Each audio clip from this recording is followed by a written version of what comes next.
current crisis is quite difficult in terms of the reach it has on rest of the world, particularly through oil, and it is both price and supply shock on oil to the rest of the world. All the economies have got affected. Obviously, there are inflationary risks to this, and also spillover effect, second order effect will also come on the economy. Now, government is taking different steps to do that. I think the sooner this crisis gets resolved, the better it is for the rest of the world. However, I can say that Indian markets have remained quite resilient, although volatility has increased, but it is not beyond something which markets cannot handle.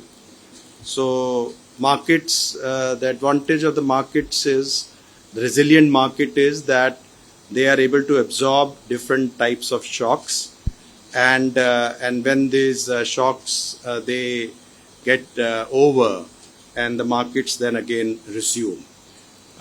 It's normal trajectory, but up and down in the market is quite natural to the markets itself, because globally these markets are interconnected. So one part of the world, it's also impacting the rest of the world as well. It's not right for me to make any conjectures on that, because frankly everybody is only estimating what will be the impact will be there, depending upon what is the duration of the impact. So that being said, I would say that the markets have stayed resilient, and there has been some correction, as you know, and there have been some FPI outflows where from September 2024 we have generally the FPI outflows. However, the domestic investors have retained their confidence and continued their disciplined investing, including, for example, Odisha. We find that Odisha's SIPs are more than their ratio of the total mutual fund investment as compared to SIP ratio.